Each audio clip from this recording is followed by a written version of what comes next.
right. Hello. Welcome everyone to our webinar, Wellness That Works, What Women Really Want and Why Brands Should Listen. I'm Justin Burt, the Omega Category Manager with Nature's Crops International, and I'll be co-moderating today's discussion with my colleague, Jackie Rizo. So today we're diving into what the modern female truly wants when it comes to wellness, from transparency and emotional connection to ingredient innovation and sustainability. We're joined by four outstanding women who are shaping the future of wellness products. We have Caroline Carolero from Nori, Sarah Fenn from Viron, Rebecca Brown from M Powder, and nutritionist Pauline Cox. So with that, I'll thank you all for joining, and I'll hand it over to Jackie to help kick things off. Thanks, Justin. Hi, everyone. I'm Jackie Rizo, and I'm the marketing manager at Nature's Crops International. Thank you for being here. If you have any questions for our panelists during the webinar here, please enter them into the Q&A box. We will have time at the end of the session to address your questions. Before we jump into our discussion, we'd love for each of our panelists to introduce themselves. So ladies, you'll each have about a minute to share your background and what inspires you in this space. We'll start with Caroline, then go to Sarah, Rebecca, and then Pauline. So Caroline, I'll pass it over to you. Hey everyone, thanks for jumping on, and thank you to Justin and Jackie for this wonderful webinar. My name is Caroline Carolero. I am the founder and CEO of Daily Nori. Daily Nori is a gut microbiome health company. So we create clinically supported probiotics and prebiotics that are really targeted at different need states. So we really emphasize women's health. We have a whole line of different women's health products, as well as things like metabolic health. And we have worked with Jackie and Justin and the team at Ahi Flour. So we also deliver a plant-based omega oil in several of our products. And excited to be here today. It's going to be a great discussion. Thank you. Thank you, Caroline. And now over to you, Sarah. Hi, everyone. I'm Sarah Fenn. I'm the CEO of O3 Omega Smoothies and marketing director at Viron. And I'm an anthropologist by training, super passionate about ancestral health and looking at kind of high fat, low carb approaches to neurological health and healthy well-being overall. What inspires me in this space is really exciting new developments in technology, new ingredients, but also looking at blending the best of ancestral wisdom with modern day science. I love that. Thank you. Rebecca, it is your turn. Hey everyone, and thank you. No, it's wonderful hearing everyone else's bios as well. I love being part of these conversations. So my name's Rebecca. I'm founder and head of research at the co-creation community M Powder, which is a company dedicated really to providing insight as well as innovation to ensure that women can flourish during what we consider to be probably life's biggest transition, which is from peri to post-menopause. I'm a narrative researcher by trade and have spent probably 25 plus years using qualitative and quantitative research methods to collect people's stories and lived experience to identify the future trends across multiple industry vertices. And M Powder launched in 2020 as a result of my own pretty messy perimenopause journey. And so it wasn't something that was intended. It's something that really came about as a result of that experience and a desire really to find out what was going on with my own biochemistry. And today there's about 40,000 of us in the UK, all contributing to a large research database, which allows us to formulate highly efficacious whole food-led supplements, but also to look at the wraparound care that females are looking for in midlife, because it is a whole body and mind experience. And I guess that is what inspires me as well. The opportunity, I guess, to be part of something where we are sort of contributing from a research perspective to a world in which women can be well, because we deserve to be. And so often the systems and the insight that surrounds female health particularly makes that harder than it should be. Mm-hmm. Yes, thank you, Rebecca. And for you, Pauline. Hi, everyone. It's such a pleasure and honor to be here today. I'm Pauline Cox. I started my career many, many moons ago as a physiotherapist or physical therapist, and transitioned into nutrition as I really began to recognize the impact of diet and lifestyle on physical aches and pains and inflammation. And as soon as I went down that rabbit hole, it was just like a whole new world to me, and became incredibly interested in nutrition, studied for a further master's in nutrition and public health before going on to study integrative medicine. I'm also an author, and like Sarah, have a really deep interest in metabolic health, ancestral health, and really looking at the pillars that underpin our health and well-being. So whilst I have a big interest in nutrition, I also look at a great deal of contributing factors like lifestyle, sleep, stress. And what inspires me about being in this space is seeing how life-changing it can be when women are empowered, when we open up that door to allow women access to the information to really understand themselves, and having those light bulb moments, those aha moments that it sees this sort of frustration leaving as they go, I get it, I understand what's going on in me. And that is such a joy to be able to be a part of. Right. Well, thank you everyone for your backgrounds. We clearly have a very knowledgeable and experienced group of people to share some insight on this topic of women's wellness. So let's dive right into the discussion. And we're going to start initially with some topics around consumer needs and expectations. So firstly, I wanted to start things just at a very high level. So question for you, Caroline. What does wellness truly mean to today's female consumer? And how has that sort of definition of women's wellness recently evolved? Yeah, well, big question. And I think, in some cases subjective, but Pauline kind of teed this up very nicely for me. So much of this is just the empowerment that comes with education, right? And so what we're seeing, I think everyone on this panel could agree, and probably the whole entire audience too, is that there's just so much more understanding about ourselves, not just as women, but as men too, but focusing obviously this panel, focusing on women, we're learning so much more, whether it be through research, just the ability and access we have to media, or just learning so much more about ourselves. And the really unique and powerful thing, something that encourages me, is to see all different life stages of women learning more about themselves. So not just menopause and post-menopause, you're seeing young women that are really focused on cycle syncing and fertility awareness and all of these things. So obviously we have a big hill to climb in front of us. If you look at the statistics of health and wellness in any country, I mean, I'm in America, certainly not great. And so there's a lot of issues that we face today, but just speaking optimistically, I think really what wellness is meaning, and this is broad, right? Because there's so many different groups of women that are trying to do so many different things depending on their age range, but it really means reaching their potential. So whatever that might be. So on the younger side, I know kind of the demographic that I'm personally in right now, a lot of women around me are focused on fertility, which makes sense, right? But then you've got a lot of women that are just focused on their brain health and how can they stay sharp through menopause and beyond. So I think it really depends on obviously the age, but kind of some general themes that I would say, Justin, are understanding cycles and hormones throughout your life and how they change throughout your life.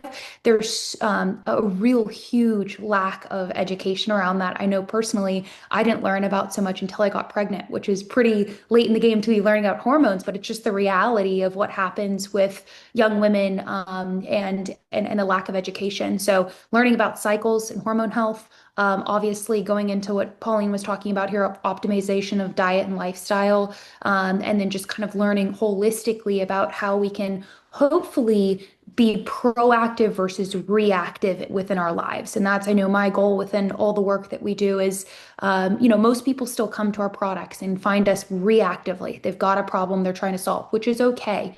But ideally, we shift that so that you're taking a proactive versus a reactive approach. And so, we're seeing that kind of across all of the, Western world, but all of kind of modernity right now because of the unfortunate health issues that women and men, but women are truly facing. So I think that there was a big question. Hopefully I answered it holistically enough, but those are some of the key themes that I would say when you say wellness to a woman. I think that's kind of what's hitting most women's minds these days. Yeah. Yeah. Thank you, Caroline. I think that's really well put. I really like how you explain, sort of defining it as women's ability to reach their full potential.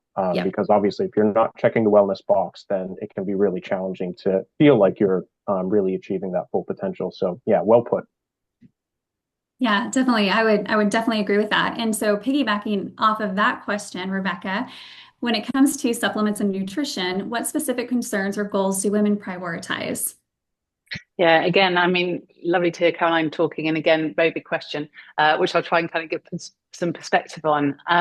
What we see when we're looking at symptoms within our community is they tend to come at it from a need to sort of troubleshoot a specific area rather than looking at the root cause or what's lying underneath. And that's because we're often on our knees by the time we're kind of trawling the supplement aisle. And we see sort of in terms of statistical impact, the largest symptom that troubles our community most. So this is women between the ages of 39 and 65, consistently across that age demographics is fatigue.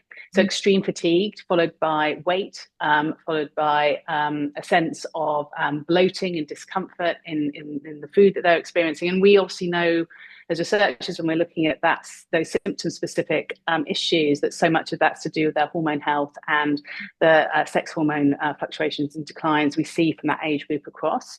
So I think it's fair to say that what we often find as women is we're pushing on through at this stage of life, particularly, which is the area that I'm obviously focused on.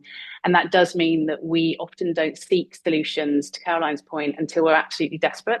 So we're not coming at it from a preventative perspective, we're coming at it to sort that one thing. So you end up sort of point on point, looking down the supplement aisle, trying to find things that are going to address different concerns rather than looking more holistically.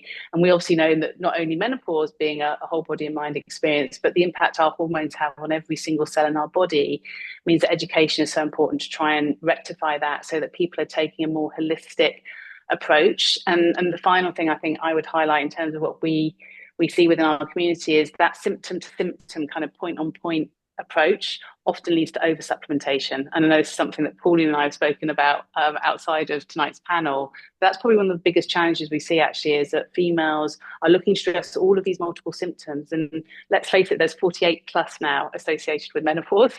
And so we're kind of trying to find solutions. And that often means that we end up with a huge supplement cabinet, many of which we don't need, and often, more dangerously, over supplementing, which can lead to the sort of issues as serious as not having the nutritional requirements that we all need at this stage of life.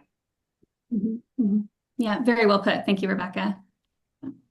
Great. So to kind of piggy on that, talking about these specific need states, I wanted to ask you, Pauline, because as part of your career, you also own a retail store. You're advising a lot of women about what supplements to help address some of these need states. So in your eyes, what are some of the hottest supplements that women are seeking currently to address these need states? Yeah, it's a really interesting question because I've certainly seen changes over the last 3 or 4 years since the global pandemic. People are definitely taking more control of their health, men and women. And I think this has seen women seeking much greater control, but also a greater demand for transparency. And it's really interesting because there's never really been a time in my career where women have questioned the compounds of supplements and certain ingredients. So it's really incredible to see these savvy consumers asking these types of questions. I think as sort of general areas of growth, hormone health has just exploded and will continue to, I believe, as women start to recognize perimenopause as a sort of 8 to 10 year journey. They're recognizing that what they do in their 20s and 30s impacts their perimenopausal journey. I think positive aging is another huge area that's gaining growth. So the longevity market, what can I be doing now? What can I be taking now as a preventative? How can I bank my collagen? How can I bank my nutrients? How can I bank my bone health now so as to not have as much loss in my later years? So brain health, bone health, longevity, these are all areas that are becoming, in a certain sector, there's still that firefighting element where people come in and they just want symptomatic relief, but there's definitely a new pathway of individuals looking for that long-term kind of holistic approach to where am I going to be in 20, 30 years time. And so we're seeing a lot more interest in nootropics, lion's mane, mushroom powders, adaptogens for supporting stress, anxiety, like L-theanine has become a very, very common supplement. And not just, I want a magnesium, but what kind of magnesium? Supplements that access the low-hanging fruit. Rebecca mentioned that, there's 48 symptoms plus for this hormonal shift. Which symptoms are going to access the most of those? Which supplements are going to give me the most bang for my buck? And where can I place my choices that are going to have the most impact? Mm-hmm. Yeah, it's interesting to hear because to go back to some of Caroline's comments at the start, it does sound like there is a really strong trend for women looking for supplements that help them to be more proactive in approaches to their health as opposed to exclusively being reactive. So that's really great to hear. Mm-hmm. Mm-hmm. Yeah, it is. Thank you. Sarah, how important is emotional connection in a woman's decision to trust or purchase a wellness product? Well, what we found, and as a female consumer myself, with our customers, and I also used to run a retail site as well in 2017, specifically on the ketogenic diet. So I had loads of questions from men and women. And I feel like credibility is the most important thing over emotion. So it's really looking at, can they trust that the product works? And that comes through credibility in other people's testaments and what they've seen there, rather than being driven by emotions to choose a particular supplement or product, although they might be emotionally connected to the brand. And that's how the brand presents itself, is if it's ethical, if it's sustainable, if it really cares about the people that they're targeting. So I think the trust or the emotional connection is more important with the brand than with the product. And then you need the credibility and the proven efficacy and just the feeling that I'm buying something that will actually work. Mm-hmm. Mm-hmm. That's true. I feel that on a personal level. That's me at times. So we've covered, just the expectations when we talk about women's wellness and the consumer. Let's shift gears a bit and explore another area that really matters to women, which is the trust and transparency. So Rebecca, I'm going to come back to you on the first question here. What role do ingredient sourcing and transparency play in building trust with women consumers?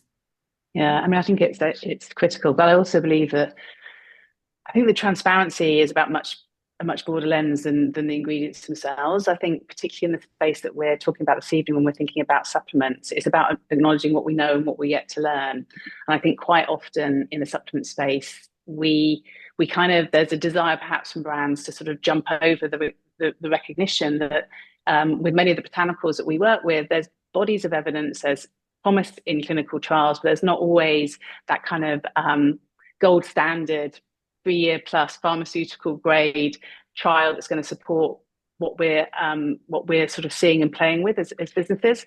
And I think being honest about that actually is absolutely key, because what we found in our community is that females are old enough and wise enough, particularly at the life stage we're talking to, but also, as Pauline was highlighting, I think females and consumers generally are coming into these conversations with a lot more knowledge themselves.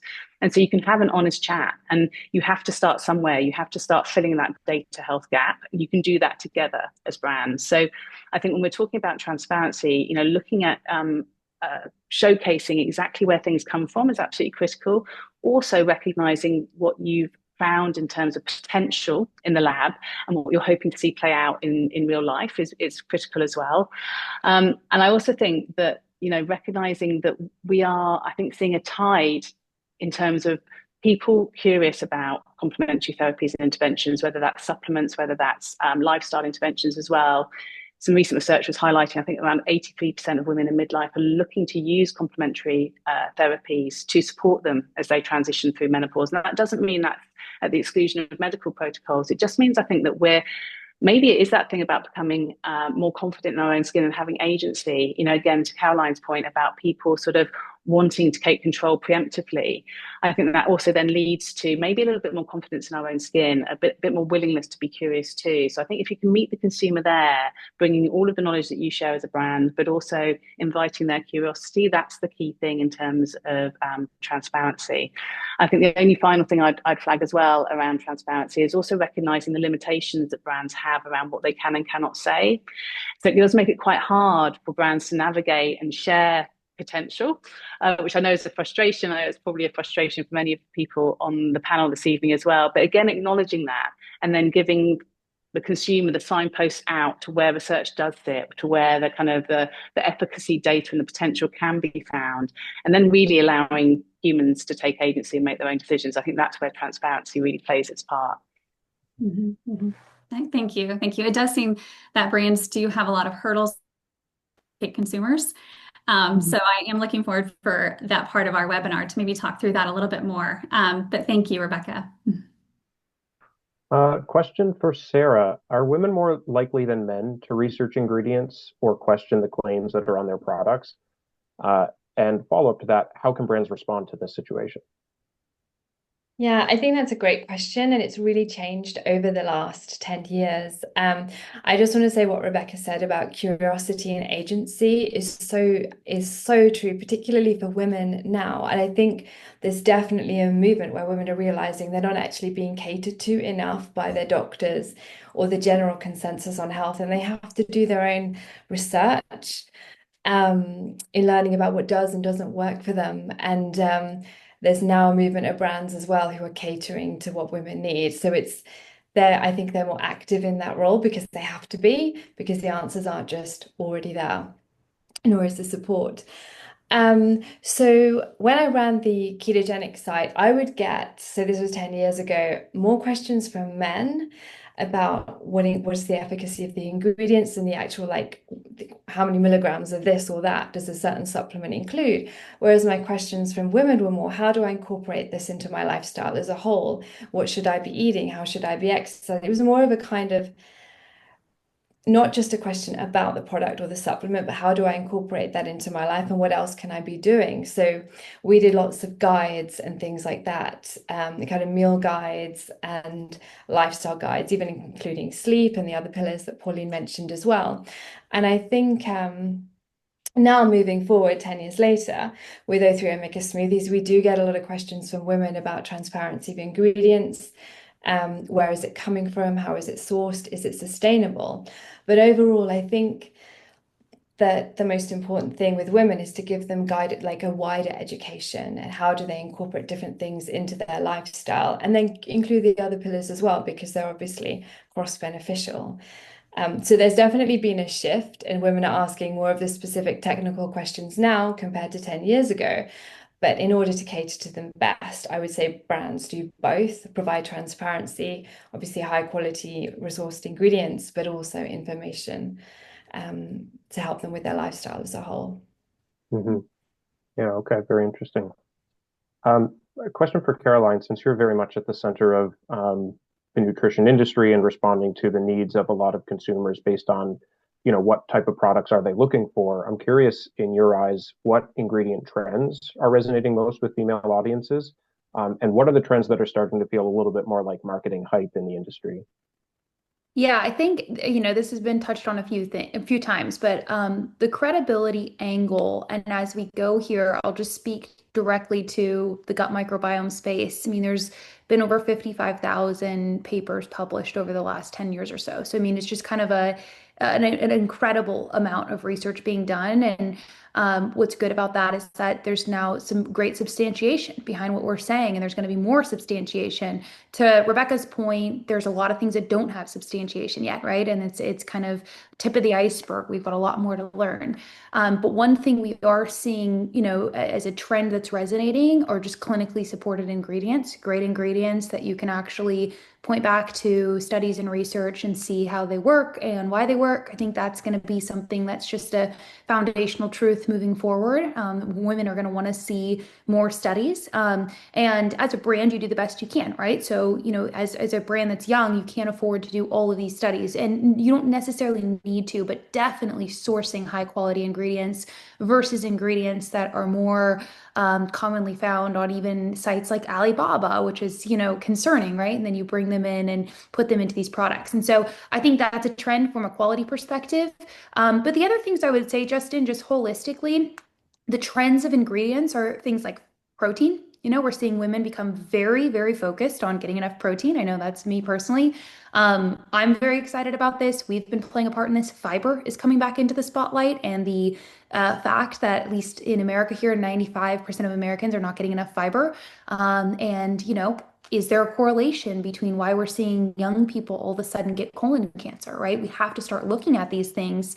So the crazy fiber deficiency that we have, holistic supportive, digestion in the gut microbiome, omegas and healthy fats, of course, that's still really on everyone's radar. And then we're seeing the rise of ingredients like creatine as well, especially as healthy aging comes more and more into play. So I think as far as the hype is concerned, I think there's just a lot of products that have come on the market. There's kind of two extremes actually that I'm seeing. Some are really, really low quality, right? And they're just kind of getting anything to market that's trendy. I think that's kind of a little bit of something that feels like marketing hype, and especially now with channels like TikTok, which is kind of this necessity for so many brands. I know it is for ours, but you also have to realize the good and the bad with that and how people are being incentivized with a platform like that.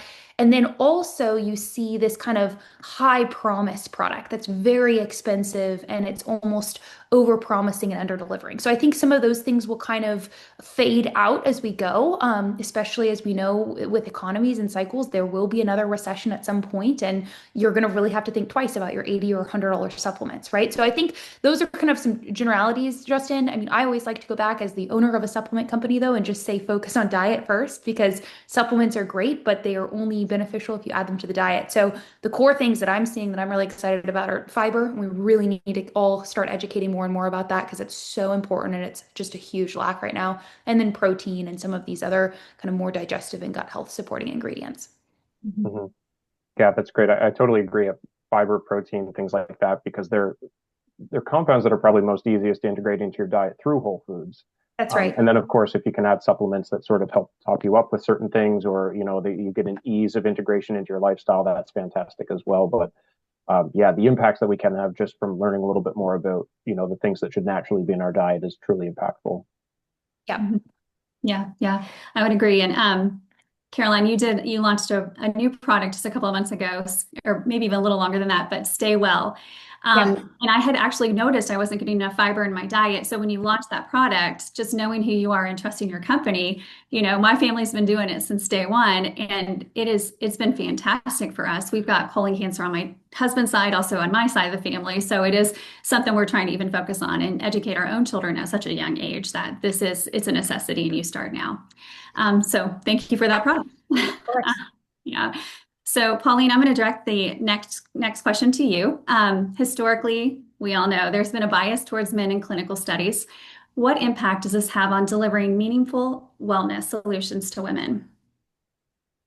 Yes, there definitely has been a history of the male model default in research, and really women have been underrepresented and misunderstood for a long time in the medical model.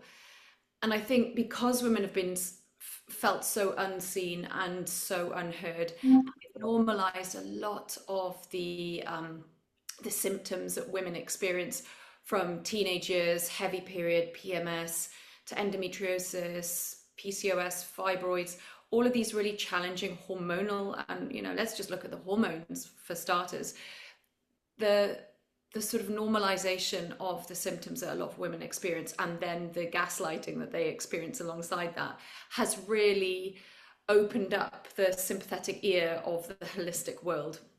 However, a big challenge that women then face is there are a lot of unscrupulous companies waiting to take advantage of women who are looking for a holistic approach. So the challenges almost remain the same in the sort of alternative, holistic, integrative medicine world, in that we still need to support women in gaining access to understanding what's going on, to help them understand hormone health, period literacy, fertility, the shift in the hormonal landscape, and really help them to understand what they can be doing.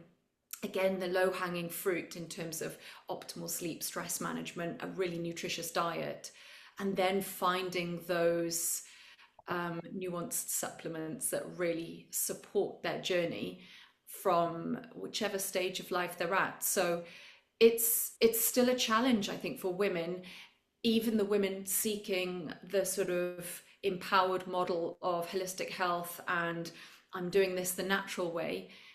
it can be very, very difficult for them to navigate that landscape of opportunistic selling, and particularly menno washing and greenwashing and pink washing. We're seeing it all over social media and all over health food shops as well. So helping women to navigate that space is very difficult. It is. And I am very grateful that the industry is now seeing that there does need to be a shift. We do need to be more proactive, and it's Justin and I seeing each one of you ladies being very vocal on your channels about this as well. And then, with Whole Foods Magazine and their team and all they're doing to push it towards, this is the year of the women and the shift that is happening. Alongside, there's another group in the industry, Women in Nutraceuticals, and they're doing the same thing, trying to push out those studies because it is so needed. And you're right, our bodies are completely different than men, especially during that menstrual cycle period and as we get older. And we need a little more help in that area. A little more studies would be nice so that more products can meet our personal physical needs. So from there, more and more women are also asking, what impact does the certain product or brand have on the planet? So we'll start talking about sustainability and ethics now. So Rebecca, again to you. How important is sustainability and wellness buying decisions for women? Also, are they willing to pay more for ethical sourcing? That's a really good question. And also, actually, to your point, Jackie, I'd just like to highlight, I mean, female biochemistry is amazing. I mean, we kind of quite often have to look at it through this lens of frustration because there is such a data knowledge gap, and the systems that are in place don't necessarily serve us. But as a researcher, I think that's the thing that I find the most delight in is just awe around female biochemistry and those cycles. All the things that make us tricky and difficult to research is also what makes us phenomenal, in my view. But to the question around sustainability and wellness, I mean, there are a lot of reports out there that highlight that females particularly are more willing to pay for products that do have that sustainability story. There's a Nielsen report that I'm sure you're all familiar with from last year. I think it was like 77% of women saying that sustainability influences their buying choices. But I think what we've seen, particularly in our community over the last 24 months, is that women are also obviously the purse holders for the household. They will always worry about the people in their household before they worry about their own health. We tend to sort of push our own needs down the priority list. And if you are that person that knows the price of milk and the price of eggs, it feels really expensive at the moment out there. And although we're not officially in a recession, I kind of feel like most females feel like they are, because everything feels really, really costly. And so you've got that as a researcher, that recognition, I guess, that our intention quite often is to invest in sustainability and to ensure that we're treading lightly on the planet and that we're being sort of conscious in the decisions we make. But the reality also means that sometimes we just don't feel confident doing that. And what we've seen in our community is that we will deprioritize ourselves first. So the supplements that I may need or I may seek will probably be the things that I compromise on first, whilst prioritizing other members in my household. And I think, when we look at younger generations, we see that actually wellness is kind of more embedded in their protocols, their habits, and it's seen less as it's not necessarily nice to have for women in midlife. But I think we kind of get to this stage of life so often having not listened to our bodies, having not been taught. We're learning late how important our hormones are. And so I think that's why we often see that females have an intention, perhaps if sustainability proves to be too costly, we will compromise, and we'll often compromise starting with ourselves and what we put in our bodies first. That is true. Yes. Yes, over to you, Justin. Sure. Yeah, I think Rebecca sort of touched on this a little bit, but I'm also interested to get your perspective, Pauline, just around, what impact do these factors around sustainability and ethical sourcing have on the emotional connection that women have for a preference towards certain products? So, products that are really leaning into this value as part of their product and value proposition versus products that are just really focused on delivering the active with a little bit less communication or regard for the sort of sustainability and ethics side of things. Yeah, I think without question, women are very value driven. And so when we're looking at supplements, women will wholeheartedly look at the impact of that supplement in terms of how well it's working for you, but is there a planetary impact as well? And I think that's really coming more to light now. I think there's been a huge shift towards recognition of microplastics and the impact of microplastics in our environment, not just on the environment, but also to us as endocrine disruptors. I think people are really starting to recognize that harming the planet harms us as well. So even from a sort of an immediate, what's this doing to the planet? How is it impacting me? How is it impacting the children and our future generations? It's definitely something that people are considering more. And I think when you pit one against the other, if there were two exact same products and the only difference were one is sustainably sourced and the other isn't, every time someone's going to go for the sustainable option. When price comes into it, as Rebecca's already alluded to, there can be a shift towards, well, weighing that up with budget. What I do see though is when people have the option of making that supplement go further, i.e. there may be a recommendation for 3 a day, but they go for 2 a day and have that product last 2 months, they're making that choice to still stick with the product that aligns more with their values and taking a hit on the dosage, as opposed to going for something that doesn't align so much with their values and the sustainability and ethical nature of that product. Mm-hmm. I can see how it's a very nuanced decision, because there's a lot of ways that you can communicate sustainability and ethical requirements, whether that's through third-party certifications or just certain things are maybe fundamental to your brand. So all of that, I'm sure, weighs into the decision. And as you say, that can play into the cost as well, which is a big part of that. But yeah, I think I agree. Definitely, there's a preference towards more sustainable, ethical products. Of course, people want to support these types of things, but it can be a very challenging decision at times based on what is the product, what is the price, what is the situation for the individual. Mm-hmm. Yeah, I would agree. I really appreciate how the younger generation is wanting to be, proactive rather than reactive when it comes to their health. And I have a 20-year-old, and it's been interesting to even talk with him about, just even his health and mental health as well, and what they can be doing, in his little family as well. When it comes to, being young and on your own, you do have a smaller budget and you are hit with the milk and the eggs and the pricing on that.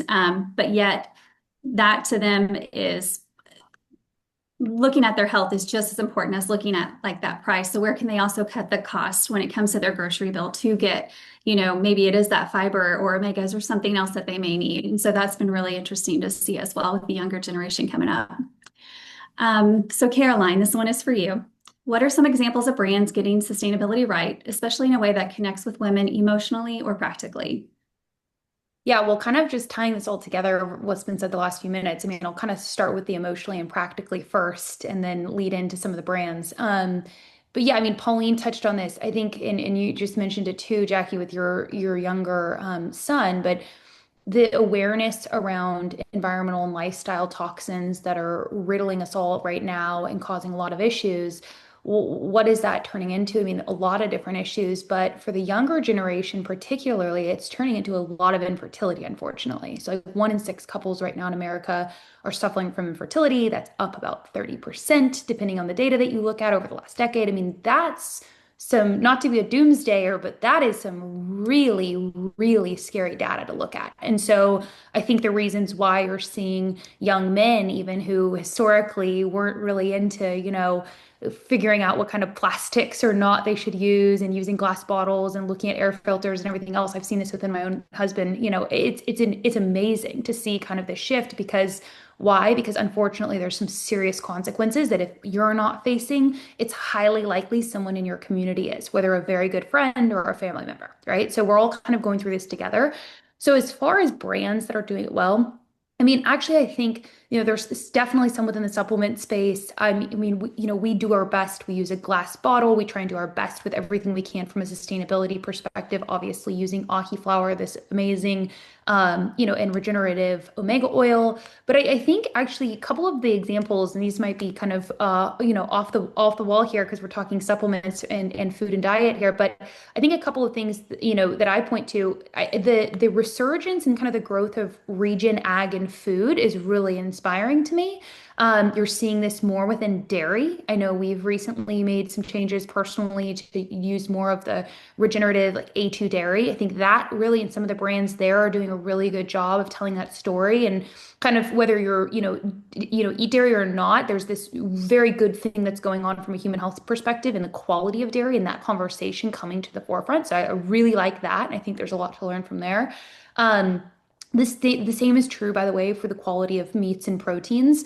And then, I just interviewed a company the other day. I mean, there's a huge discussion, which is again scary, but encouraging that it's happening around things like glyphosate and why glyphosate is in the food. And so I think, some of those brands that are getting sustainability right, I think are just the brands that are doing a great job having conversations. I mean, the other kind of brands, just from a household perspective, are the ones that are talking about using glass instead of plastic and things like filtering your air and water, which are just some of the most practical things you can do on a day-to-day basis. So I kind of look at it kind of from a household perspective, and a lot of the brands, at least, right now, there's definitely some in the supplement space, but without getting too much into that space and kind of these brands versus that brands, I think the more kind of lifestyle brands, specifically in food, and then reduction of plastics, and I know, again, this has been my personal thing over the last year, has been pretty stickler on our water and our air, which seems so basic, but it's really scary when you go down that rabbit hole. So, yeah, so I think that's kind of how I'm looking at it right now. And you do the best you can, and you just make a couple good, changes every week, and they all pile up. And before you know it, you've kind of flipped over your lifestyle. Mhm. Yeah, yeah, that was spot on. Thank you, Caroline. I'm part of the last generation that remembers life without the internet.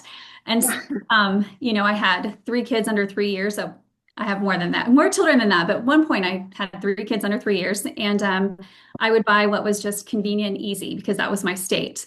Internet comes along, and then I learn about what is actually in our foods. And I remember walking into the grocery store and being so overwhelmed as I don't even know what to feed my children anymore. I don't even know what products to use to clean the house anymore. And it was just such an overwhelming feeling. But yet I was also overwhelmed with gratitude that now I know. Yeah. I know that I can do better, and I can do better for the next generation. So thank you for that, Caroline. Yeah, absolutely. So, question for you, Sarah. You're helping to bring omega-3s to women and families through more unique delivery systems. So I'm curious, what impact does this have in your eyes compared to omega-3s that are just delivered through traditional soft gel capsules, which is probably the most popular way that consumers are getting omega-3 supplements? Yeah, absolutely. So we create lipid emulsions. So you basically create a layer of fat that protects the nutrient within, and that enables it to be more stable and taste better. But the reason that's an issue compared to, or a benefit over soft gels, is that fish oil, which is generally the way that most people get their omega-3s, oxidizes very easily and goes rancid very, very easily, even when it's in a capsule. So I think a lot of people think that because it's in a capsule, it's somehow protected from going off. But fish oil, as we know, fish is very volatile to the environment and goes off very, very quickly. Fish oil is absolutely not sustainable with them. It's a very inefficient way of getting your essential omega-3s, but it goes off even when exposed to heat, chemicals. It's very heavily processed before it even gets encapsulated. So most fish oils tend to have gone off before the consumer even takes the supplement, and they don't realize until they get the kind of fishy aftertaste or the burp afterwards. So it's really not a very sustainable or healthy way to get your omega-3s. And there have been loads of studies that have come out recently that have shown how oxidized fish oil consumption is highly correlated with cardiovascular risk and inflammation throughout the body, because gone off fish is very inflammatory. So I do hope that we see more of a move to the plant-based sources, whether it's algae flour or algae forms of omega-3, which are basically where fish get their omega-3s, because they're a lot more sustainable than processing, tons and tons of anchovies and mackerel in order to get a little bit of fish oil that then goes off and then causes cardiovascular effects in people. So we also lipid encapsulate because then you get more bioavailability, more stability, and also liposomal supplements tend to taste better as well. So what we're doing is bridging the gap between a food and a supplement. So people aren't just, remembering to take a capsule is a job in itself, and most people just forget, or they don't enjoy it, or they see it as a chore. Whereas when it's a liposome and it's got a good flavor, which is always from a natural sort, like an oil or literally like vanilla extract, which is what we use. There's no artificial flavors, sweeteners, or sugars, or preservatives, anything like that added. It becomes sort of a fun way of having a supplement. And it's just like, if you enjoy something, you're more likely to do it. So what we want to do is make supplements that are not just bioavailable and stable, but also delicious, because if something tastes nice, you want to do it. You don't have to try and remind yourself, kind of, have I taken my supplements today? So there's my kind of two issues there. One is omega-3s from fish most of the time aren't very healthy for you, and they're absolutely not sustainable. And when they're lipid encapsulated, they also taste better and are more sustainable, not necessarily with fish oils, but with the plant-based sources. Mm. Yeah, I'm sure that's a huge unlock for mothers that are trying to get omegas into the diets of their children, and many children today happy to have products like yours instead of being of a former Absolutely. generation that was getting cod liver oil directly on a spoon. Yeah, they can just add it. It's very convenient. You can just squeeze it onto a smoothie bowl or some oats or yogurt, or even have it on frozen yogurt or ice cream. So you can add something healthy to what would conventionally not necessarily be healthy, so they're getting the benefits. But you couldn't do that with fish oil. Mhm. Yeah. Thank you, Sarah. Caroline, some of your products, as you mentioned, combine ahi flower with probiotics. How does this help you engage female buyers in a competitive space? Yeah, so the first thing I did when I was looking at entering into the gut microbiome space through delivering probiotics was obviously source high quality probiotics. And then the next problem to solve was, how do we deliver them in a superior way such that they can survive the stomach acid? And that's when I met, Andrew and the team at Ahi Flower, and was very clear. I had, been in this hole of research for about a year or so, just reading everything I could, compiling everything together before I started the company. And I saw some great research that if you combine probiotic strains with omega oils, they actually help really act as a protector, right? As the probiotics make their way into where they need to go in the body. And so that's how we use Ahi Flower. If you've seen the Daily Nori capsules, we have the inner capsule as a probiotic, the outer capsule is Ahi Flower, and it's this beautiful two-in-one. And so, how this has kind of allowed us to break through in different ways. It really, for one, yes, it looks different, but it allows us to make superior claims. So, we ran a study early on that showed, in a gut model, that showed that this combination delivered twice as many viable cells through complete digestion, which was our goal. And so that's allowed us to really break through. And we were an omni-channel brand, and we have, customers like Walmart and very, very competitive spaces. And so that's allowed us to break through. And then the beautiful thing, and kind of the analogy that I always use with our products, is that you're not going to be able to communicate everything up front. And in fact, most consumers are just going right to what we call the structure function claims, right? They're going to, what does this product do for me? But my goal with every single thing that we create is that someone would buy it. And unlike Jackie, what you were mentioning earlier with these products that you had bought for your kids, oftentimes when we buy a product for our homes or for our food, nutrition, we learn more about them and we're disappointed. We're like, oh man, this has stuff in it that I didn't want.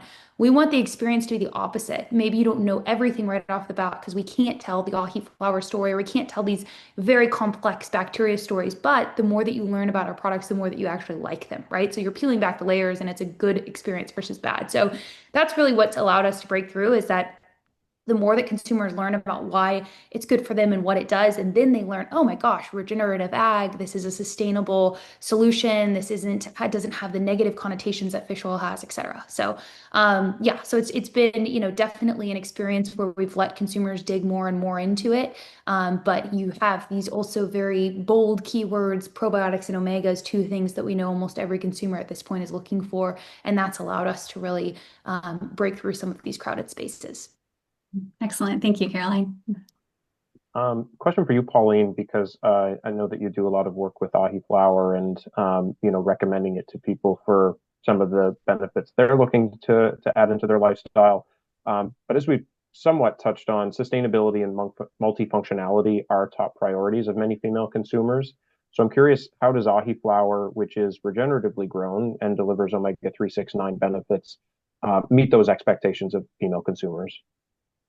Well, I feel like it meets them beautifully, actually, because women are really, as Rebecca mentioned at the beginning, women can get completely overloaded with supplements because they're trying to find a solution for all of these different ailments, and perimenopause particularly can present with a whole range of confusing and challenging symptoms. And when you pair it right back to the different areas that are affected during perimenopause, we're losing the sex hormones. These are very anti-inflammatory sex hormones. Perimenopause is a very pro-inflammatory period of our lives. We can see gut health changes, particularly as the sex hormones change. That changes the female gut microbiome. You can have cognitive issues like brain fog and irritability, sleep issues, and a high quality omega supplement will have an impact on all of these different areas. And what women are really looking for is something that's going to impact these areas, these multiple areas, in a really healthy and simple way. So taking one supplement, I mean, when I think of the two supplements that I wouldn't go without, it would be an omega-3 supplement, in my case ahi flower, and a magnesium supplement.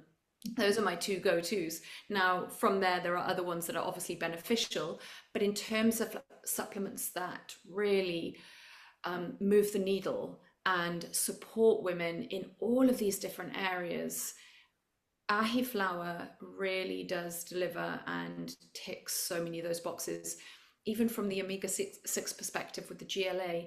And I have this conversation with many women who are taking evening primrose oil, for example. And when they really understand that actually evening primrose oil, whilst it has GLA, it has a really high linoleic acid content as well. So it actually can add to their pro-inflammatory load. And they can take a supplement such as ahi flower that contains the beneficial omega-3s that they're after for supporting their brain health, and they're really supporting inflammatory levels, supporting gut health, as well as the benefits of GLA. So it definitely aligns with many women's sort of needs in terms of how many of these ailments can I knock out with one supplement. And then obviously there's the sustainability aspect. In the UK at the moment, regenerative farming is definitely having a moment. People are becoming increasingly interested in soil health and supporting British farmers and traceability. So the fact that we can say this oil is 100% traceable is a really great accolade to be able to add on top of the many benefits that the oil can have just from a symptomatic perspective. Mm-hmm. Yeah, great. And I'll just recognize the time. We're getting close to the top of the hour, but I am very interested to cover the next question that we have. I think it's a good, important one to talk about. I'm sure that we could talk for a whole other hour, but we'll save maybe just a couple of minutes at the end for a couple of questions that have come in. Okay, so Rebecca, then we'll go through this real quick because the question is for you.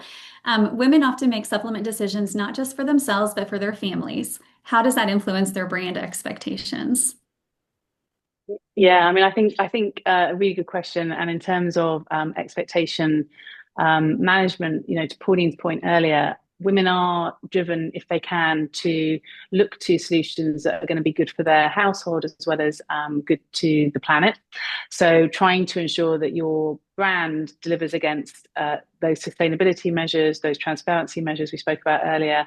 And again, back to kind of, I guess, the philosophy at the heart of Empowered as a supplement company, that recognition that one, we don't know everything. Science doesn't stand still. So I think there's a responsibility for brands to talk to what we do know and what we're hoping to learn. And actually, seeing within the chat there, the question around undertaking trials of small brands as well. I think difficult shouldn't mean don't do. And I think, you know, really every brand, I think everyone sort of on the panel tonight would agree, there's a almost like a I think a sort of a more imperative as a brand owner to try and fill that data health gap, even if it's just small product impact studies that you undertake to ensure that when women are making buying decisions for the household, they've got that sense, you know, again, we understand as females, we're smart enough to know there are no silver bullets, and we're smart enough to know that sometimes there are gaps in our ability to make assertions. But knowing that brands are making the effort and they're trying to fill those gaps together, often with their community or through small product impact studies that they are able to afford, I think goes a huge way to building confidence in terms of what they then purchase and then what they pass on to those within their household too. Right. Mm-hmm. Well, we just have a couple of questions that have come in. I'll go through this first one from that came in around something that we touched on a little earlier in the discussion. So you mentioned the need for more clinical trials that are inclusive of women, but also the fact that up and coming smaller brands don't always have the budget to add on these types of trials. So with that being said, how can industry encourage this expanded focus? Does it then rely on the research initiatives of larger, well-established brands to lead the way? I'm happy to talk to that if you like, Justin, because it's something that's kind of at the heart of Empower and as a sort of narrative researcher myself, something that I'm really passionate about. I think in answer to that question, we as brands do have the responsibility to do as much as we can to fill that product insight and that kind of ingredient insight gap.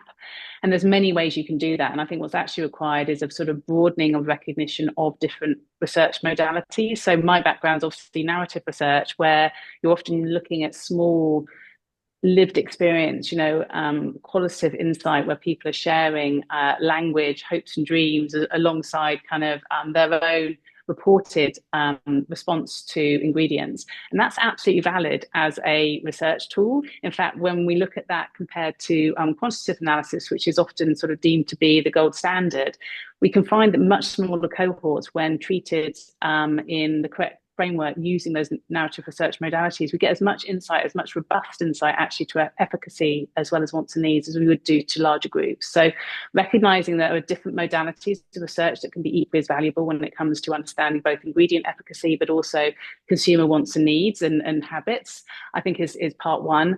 And then part two would be leaning on your community explicitly. You know, we as brands obviously are looking to serve the individuals that we sell to and to ensure that there's a true value exchange. And I think females particularly, we kind of recognize this gap. We recognize the systems aren't necessarily designed with our bodies in mind. And that means we're very, very willing to participate. I've been kind of bowled over by how willing women are to share their lived experience, to participate in studies, to basically look to ensure that they're sharing so that the generations that follow won't have the same challenges, won't have the same sort of lack and kind of black box when it comes to certain life stages that we experience. So leaning into your community, I think, is the other thing that smaller brands can do that doesn't need to cost the earth. And that means that you are contributing and ensuring that those kind of purpose-driven small brands are able to play a role in addressing those inadequacies in terms of insight, rather than just leaving it to the larger brands where sometimes perhaps, you know, the value exchange isn't the same. Right. Great. And we're just over the hour here, but I'll cover this one last question that came in through the chat. I'd like to know your opinion on krill oil or sardines as a source of omega-3, as they're now a big trend as a stable source.